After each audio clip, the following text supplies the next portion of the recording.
year. Oprah v. Trump and how we look at the presidency. Plus, a judge's decision changes the DACA debate. Will voters take on regional transit again? And the story behind a new mural in Capitol Park. I'm Christy McDonald. Nolan Finley and Stephen Henderson are here. Join us. My week starts right now. Did you know Gordon Food Service was started by a 23-year-old entrepreneur as a butter and egg delivery business more than a century ago? In 1948, school teacher Gerard Wendell Hayworth borrowed $10,000 from his parents to start a woodworking operation in his family's garage. It's now Hayworth Incorporated. These are just some of the ways Michigan's pioneers started out as small companies with big ideas. We are business leaders for Michigan. We are committed to making Michigan a top 10 state for jobs, personal income, and a healthy economy. Masco Corporation is proud to manufacture innovative and environmentally friendly products for the home. Delta faucets, craft-made in Merillat cabinets, and Behr brand paints have all been designed with you in mind. Masco and its family of companies, serving Michigan communities since 1929. Funding for this program is provided by Delta Airlines. Keep climbing.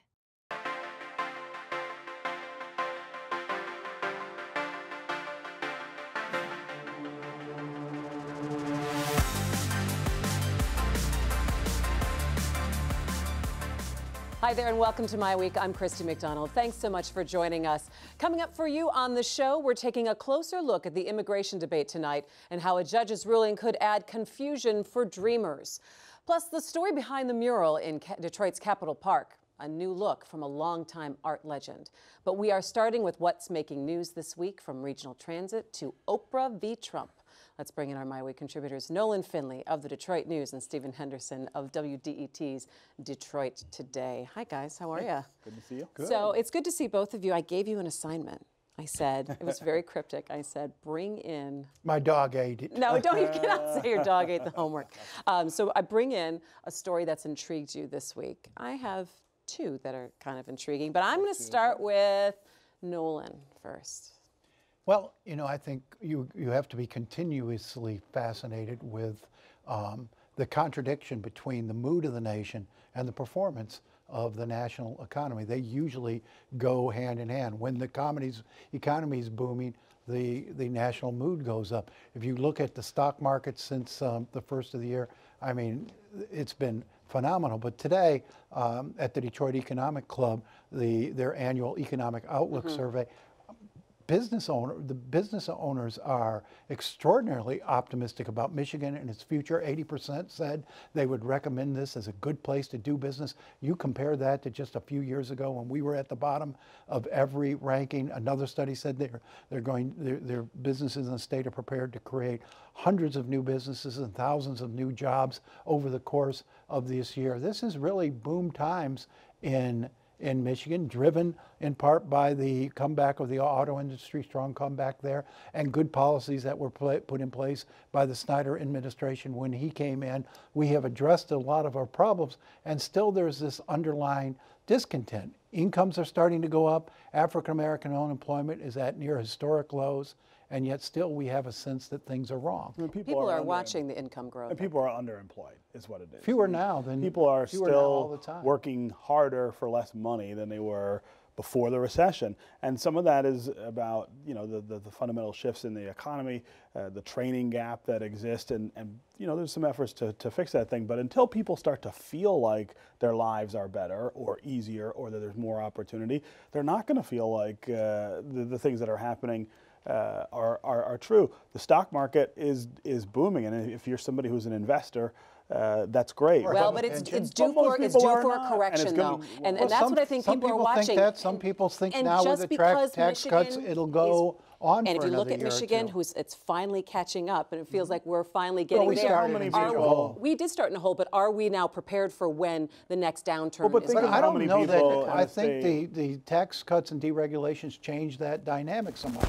Now, there's a lot of things that could go wrong. We could make a really bad trade decision and throw this country into recession. We could make some really stupid moves on immigration and choke off sort of the labor pipeline. Think of how many people don't own any stock right? Don't have stock to try to pay their kids' college tuition, don't have investments to try to get their retirement shored up from Social Security. This misses an awful lot of people. And in a state like Michigan, it misses more people than it does in other states. Until you fix, again, this wage gap, which is not getting narrower, it is growing. More and more people being left behind. They're going to still continue to be frustrated. Well, let me ask you about this. And Nolan brought up talking about the tax cuts and what the Trump administration did. And we're starting to see, I think Walmart just came out this week and said, we're going to raise our starting wage significantly because of the tax break that we are going to be receiving. And then they're also going to be tacking on paid maternity leave for their full-time employees for the first time. Will we start to see companies do some different things like that, like bringing up the wages? Target bringing up their hourly wage as well, and wanted to bring it up to $15 an hour by 2020. Well, I mean, as the workforce availability sort of goes down, I mean, as the number of workers available goes down because employment rises, then wages should rise as a result. We haven't seen that historically. It's been years and years and years since that's been true. Well, we have too many people sitting on the sidelines. Too many people who should be working are sitting on the sidelines and are not counted in that unemployment number. That's got to catch up. So why are they sitting on the sidelines? You know, a lot of people were washed out in the recession, never got back in. There's a whole lot of more people collecting disability payments now. I think we doubled our disability, Social Security disability payments. So there's non-work incentives that we still have to deal with. But I think you see with the examples you mentioned, we are seeing already the payoff.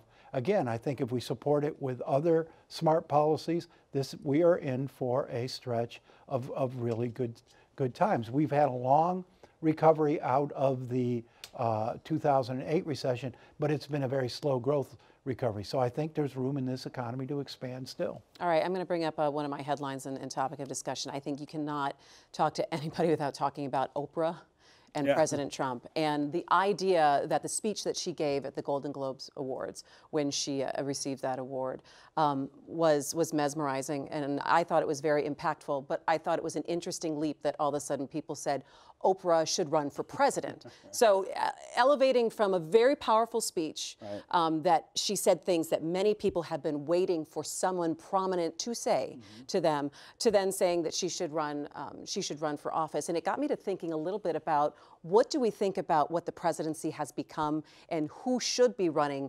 for president. And I'm going to let you talk about that. Yeah, we talked a lot about this on Detroit Today and talked to someone who knows Oprah pretty well about sort of her place. Friend of Oprah. Well, someone who's done a documentary about her. But you know, there's two things at work here. One is the whole crossover between celebrity and politics, which is not new. No. And you know, we've lived with that for a very long time. But there's also this new Trump dynamic, which is that you have, for the first time, a president who's had no prior political experience. And there's a real question about what that means. What does that change in the culture in terms of the expectation there? I don't think, given the fact that Trump is president, that it's surprising that people now flock to someone like Oprah, and maybe more enthusiastically than they would have, you know, just 2 years ago, because he's the president. But, you know, is it real? I think that's another real substantive question that we don't know the answers to and won't for a long time. But remember, if somebody told you that Donald Trump was really going to run for president and really win 3 years ago, you would have been laughed at. I would, so. yeah, I would have thought that was kind of crazy. I would make the argument, though, and I have to people this week, that Oprah can affect more change not being president, that she could, I'd love to see her up on Capitol Hill. I'd love to see her knocking on legislators' doors and saying, all right, we need to start looking at some different policy. And she could put some serious money and some serious fundraising behind core issues that I think people heard her talk about on Sunday night and saying that's why we would want her to run for president. She might have more power not as president. Nolan, what do you think? I think she should continue to run her entertainment empire. That's her lane. I think this fascination with Oprah, and just like the fascination with Kid Rock when he suggested he might run, I mean, we all should have just dismissed that, and yet you had people say, doing polls and everything. No, there were multiple headlines about that. I think it's an expression of our frustration, our dislike, our fed upness, if you will, with the political class. The politicians have not served and met the needs of the people, or at least the people don't feel that way. So they don't. So when you come and say, well, gosh, Oprah's got no political experience, Trump's got no political experience, they say, yeah, that's a good thing, because our politicians haven't served us well. Interesting. All right, Stephen, what did you find that you liked? So Justin Amash, congressional representative from the west side of the state, is a co-sponsor of a bill that would change the FISA courts so that they have to get warrants before they go trolling through your email and your phone records. He's co-sponsor with a Democrat from California. It's sort of a piece of a larger debate about that FISA court, about the FISA law, the surveillance that came out of 9/11. That's taken some interesting turns this week. I mean, the president has said that this is one of the things that the Obama administration used against him. At the same time, Republicans want to sort of re-up the law. But this idea of the warrantless searches, I think, is going to end up being a big point of contention and debate in Washington.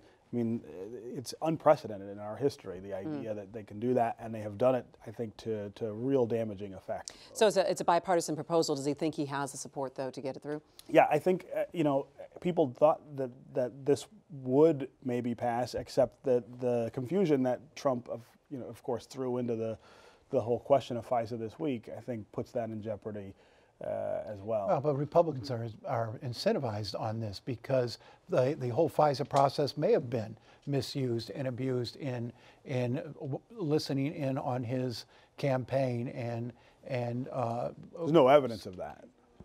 No evidence of what? No evidence that this was a misuse. There's certainly plenty of suspicion. That's why we have an investigation going. So I think all of these privacy issues now will become real to the politicians who who should have an incentive to vote for it. I think you take a look at FISA and the whole idea of forcing social media companies to cooperate with the government. This is a super aggressive law. I mean, we have over the last decade lost enormous privacy protections, and I think people don't realize it until it hits home to them, and it can hit home to you. Yeah. Something I wanted to bring up real quick as well is talking about regional transit and the possibility of something being on the 18 ballot, and the county executives, along with Mayor Mike Duggan, talking a little bit about it, saying, well, we're working on something. We don't quite have an announcement just yet, and that Warren Evans seems to be leading the charge here. And it got me to thinking, what does Mark Hackel need to hear from Macomb County, and what does Brooks Patterson need to hear from Oakland County in order for them to say, not only are we saying we're not against it, but we're not going to openly campaign for it, but to say we're openly on board with something that would be on the ballot. Both of them say that they need to have their constituents get more direct benefit from but what does that look like, though, I guess? Well, I mean, northern Oakland County was left largely out of the plan that failed in 2016. 2016. There were parts of Macomb that were left out. I think a different kind of process that spreads the benefits a little wider probably has more chance of success. At the same time, where is transit most needed is the conversation we need to be sort of having, and that's difficult to balance against everyone wanting to say, well, I got to get something out of this too. Well, yeah, but you're asking people to go in, most of whom have already voted to support a smart millage and support a second millage. I talked to Hackel this week about this, and one of the things he mentioned is maybe we need one tax, one system, instead of trying to convince people. Everybody thinks that's a great idea, but how we get there? You've got to go. That's not going to happen by the fall of 18. And legislature. But he also, both he and Brooks, want more east-west focus on the bus patterns, because most of his people are in Macomb County or within the county. They're not coming downtown. They want an equal emphasis on east-west commuting rather than from Macomb downtown. Looking at 59. So I mean, you've got to make it. You've got to make it work for everybody, and everybody has to see how they might benefit. It can't just be an altruistic vote. They're not going to raise their taxes for that. Yeah, and I would argue, though, that if they get something in place, though, they've got to start with a campaign much earlier. I think it's too late. I've said this before, but in Maryland, where I lived for a long time, there's one system statewide, right? There's the MTA, and all of the decisions get made at that level so that you're not pitting communities against each other to try to get them to support transit. Everybody pays into the same system, and you get representatives from all of them to sit around and decide what's best for the state. Yeah. I don't know that would work here. This is a much bigger state than Maryland, but if we had one system, it could for the region. We're trying you could we're manage trying to that put way. 3 separate systems into a 4th system. People don't understand that, and what they know is, I mean, people say, well, Metro Detroit won't support transit. These people go out every time and renew the smart millage. They increase the smart millage. They didn't understand this and how it They didn't fits see any into benefit. the It goes state back as to, well. it goes back to the education and how you sell it. All right. Well, now a closer look at the debate of immigration policies that played out for cameras in D.C. this week, with President Trump saying he would take the heat for some kind of comprehensive immigration reform, and Democrats pushing for a deal for Dreamers without strings attached. To add to the pressure here, this week a federal judge blocked Trump's plan to end DACA in March. There are about 6,700 DACA recipients in Michigan, 700,000 nationwide, who have jobs, pay taxes, are going to school, and are making a life here.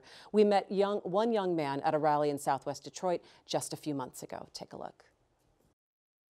When our children are under attack, what do we do? Stand up, fight back! God bless you all. So right now we have a DACA recipient stepping up to tell his story. Lincoln Park resident Juan Gonzalez grew up in Detroit. So I came at the age of 1. I've been here for 23 years now. Now he goes to Wayne State and works at Quicken Loans. I have 3 siblings who were born after me, and they were all born here, so they're all American citizens.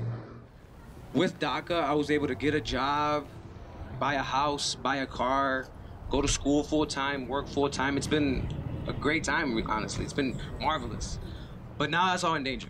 I know that a lot of people in my situation are afraid to come out, and I don't want to live in the shadows. I'm not going to do that because I feel like I'm an American, and I'm going to stand up for my rights. I don't ask for Congress. I don't ask for President Trump to do any of this. I demand it.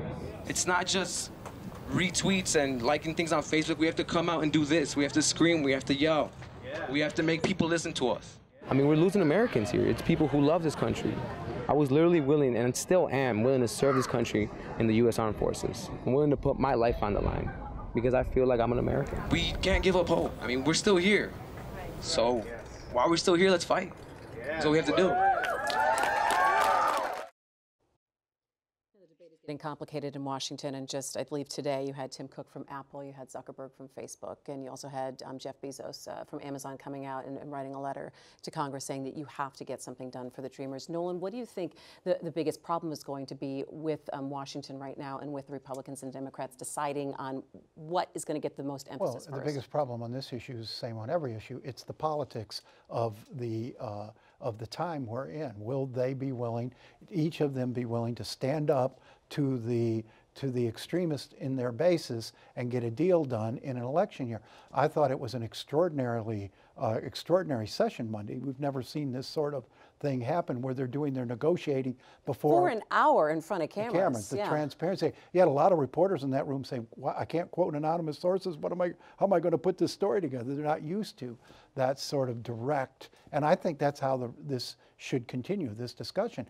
But Trump opened a door when he said, you pass a bill, I'll take the Hill, heat, and Senate. He put it on Congress, but he suggested that bill, if he got what he wanted in terms of border security, which a lot of people on the far left abhor, he would sign a bill that included normalization, a path to normalization for the 11 million undocumented, which is the bigger issue here. And if you could get that done, it would be a major stroke. He said he'd take the heat with his base if they'd take the heat with their base on border security. I see the opening for a deal here. Do you think there can be some kind of deal in that situation? Maybe. I think the word wall is what is a real, hanging a lot of people up. I mean, metaphorically and literally, is standing in the way. And I think the issue of the wall is not just the wall itself. It's what the wall means. It's what the wall says to the world. This is a country that goes around the globe telling people to tear down walls between their neighbors. We can't construct one along the border. And I think that's got to be a non-starter. I don't think that's an extreme You can't position. have non-starters, because if you could get legalization, a path to legalization for 11 million people, that's great, including the DACA, sure. You might have to bite the bullet on the wall. Security fencing, as opposed to a stay-out wall, is a very different way in terms of terminology. You're going to have to give him enough that he can say to his base, "I got this," and I think this would be a great deal. All right, we'll have to see what happens there. And finally tonight, there's a new 11-story mural in Detroit's Capitol Park. The artist is not new to Detroit. 93-year-old Charles McGee has been creating in the city for a long time. His sculpture is also in front of the Charles H. Wright Museum of African American History. He's inspired by Detroit's evolution and explains what's behind his art. Take a look. The world is my canvas. I'm just one little speck on that canvas. It's trying to understand the order that holds the world together. That's very important to me because I think that if we understand it, we respect it. When we all work together, we understand more. We tolerate more. We live better lives because we're talking about being moved by togetherness. We're able to live together harmoniously. I think art tries to help to understand where we are and achieve order out of our existence. It's important for me to try to understand what it is that nature gives us in existence to make reason out of why we are who we are. I live in awe of the beautiful things that nature imparts on us. I create pieces when it's not a physical involvement. It's a continual investigation with some kind of purpose and understanding of trying to make the world better. And so the mural, in my situation, the reason that I used the imagery that I did was to create that juxtaposition of opposites. It balances out and it's telling you about the order in the world because nature didn't want there to be just one of anything. So that kind of dichotomy of opposites creates harmony, creates diversion. For me, it's pointing toward peace through that kind of organization, and that's why I think I'm hungry to create, because I think that was my call in nature, was to be able to make a mark, make another mark that balances that mark. We live in a rapid changing world, and it's very important we learn to adjust ourselves to these changes. We all gonna make mistakes. We're working toward a better world, each from their own direction, according to their experiences and how open our outlooks are. It takes time, it takes experience, and requires a lot of giving and understanding to get us through this maze of life in peace. And so the basic thesis behind everything that I do has to do with trying to make it better. It's very important to be able to understand the insides of our ocular system and why, if we look at one color, close our eyes, we see the after image of that particular object and it's complementary. That's just one element of understanding. Everything is rapidly metamorphosizing. There's a little more unity, I feel. There's a little more understanding. I look around, I'm really, I feel greatly accelerated by the newness that's happening to Detroit. I thought I'd never live to see it. I feel fortunate to be a part of that, being able to put a fingerprint on the building of New Detroit.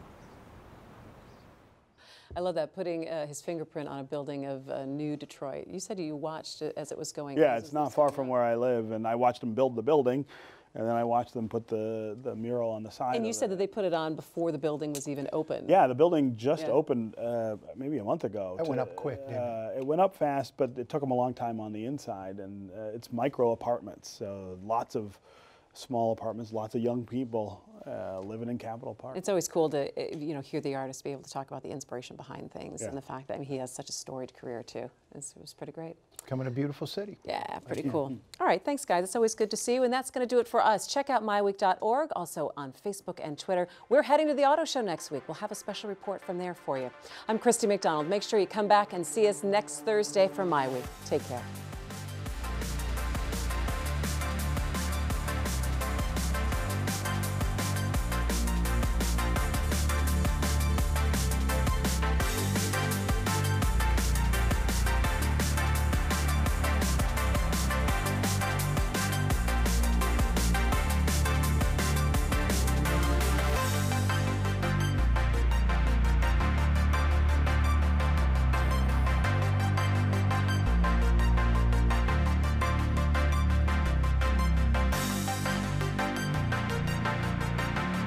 Did you know Roush Enterprises was selected by Google to assemble a test fleet of 100 prototype self-driving cars in 2015? It also produced the new Domino's delivery cars. And speaking of Domino's, Domino's sells well over 2 million pizzas per day around the world, and half of their sales are digital.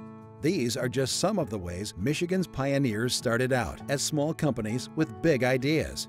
We are business leaders for Michigan. We are committed to making Michigan a top 10 state for jobs, personal income, and a healthy economy. Masco Corporation is proud to manufacture innovative and environmentally friendly products for the home. Delta faucets, Kraft-made in Merillat cabinets, and Behr brand paints have all been designed with you in mind. Masco and its family of companies, serving Michigan communities since 1929.